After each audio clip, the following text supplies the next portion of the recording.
જય ભગીરથ. હું આજે થોડીક આપણા સમાજ વિશે કડવી વાત કરવા માંગુ છું. હવે જે રીતે આપણી સમાજ આગળ વધી રહી છે, મને નથી લાગતું કે 70 વર્ષ ગયા આઝાદીને બીજે 70 જાહે. એનું કારણ એક જ છે કે સમાજના કાર્યકર્તા અને કુટુંબના કાર્યકર્તા હવે વધવા માંડ્યા છે. હવે કુટુંબના કાર્યકર્તા મને એવું લાગે છે કે સમાજના કાર્યકર્તા ઉપર ભારી થઈ ગયા એવું લાગે છે. હવે આપણા વડીલો સિટી તો ઠીક છે, પણ ગામડામાં જે રીતે ચાલી રહ્યું છે, હવે તમે જો મોટા મોટા કુટુંબ હોય, જીવન જરૂરિયાત વસ્તુ બધી લોકો કુટુંબ જ કરવા માંડે. સમાજુ ઠામ વાસણ એ બધું કુટુંબ કરે. હવે તમે વિચાર કરો, ગામડામાં 2-4 ખોયડાના બીજા કુટુંબ હોય અલગ અલગ, તો એનું શું? એટલે આ એક મોટો મુદ્દો હું ઉઠાવું છું. અને ઘણા કુટુંબ દ્વારા ભવ્ય ભવ્ય આયોજન થઈ રહ્યા છે. આ એક ખારખેદે આપણે કહી શકીએ. જો આવી જ રીતનું ચાલ્યું વાદાખેસી, તો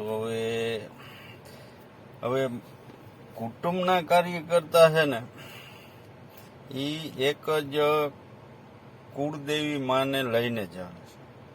મંદિરોના નામ ઉપર જ ફંડફાળા થાય છે. બીજા કોઈ એવું નથી કે હાલો સમાજ માટે કંઈ કરીએ, કુટુંબ માટે કંઈ વિકાસના કામ. માતાજી છે, કુળદેવીમાં છે, એ આસ્થાનું કેન્દ્ર છે, જરૂરી છે. પણ એની માટે આપણે થોડાક વહેલા છે. અત્યારે આપણી સમાજ આજ 15-20 વર્ષ થયા, થોડુંક એવું લાગે છે સધર થઈ. તો હકીકત જે પેલા આપણે સમાજનો વિકાસ થાય, છોકરાઓનું ભણતરનું વિચારો. હવે કુટુંબના કાર્યકર્તા જો આવી રીતના બધા કુટુંબના કરવા માંડ્યા, તો સમાજના કાર્યકર્તા બેસી જાય. કારણ કે હરેક કુટુંબમાં બધા દાતા હોય, એ ખેંચી લે કુટુંબના કાર્યકર્તા. તો સમાજના કાર્યકર્તા હંમેશા સમાજના વિકાસ તરફ જ વિચારતા હોય કે ના કે કોઈ મંદિરો કે આ તે. હવે મંદિરો બનાવવા હોય તો એવું સમાજને થઈને ભાઈ એક મંદિર બનાવો, હાલો કરોડોને ખર્ચે બધાને દેવી દેવતા ત્યાં બેહાડી દો કુળદેવીમાં.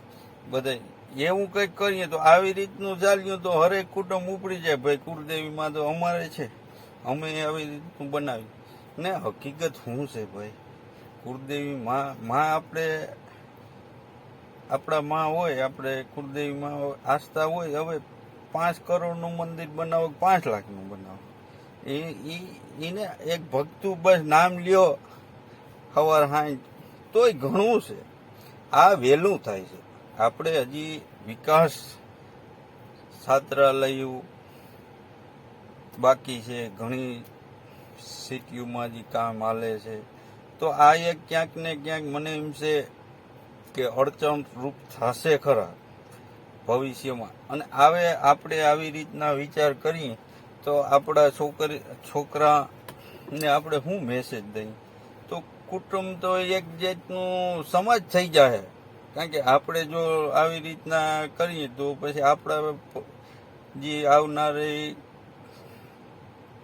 પેઢી છે આપણે, તો એ તો એમ જ વિચાર છે કે અમારું કુટુંબ એ અમે જ, બીજું કોઈ નહીં. તો આ એક માઇનસ પોઈન્ટ છે સમાજનો. હવે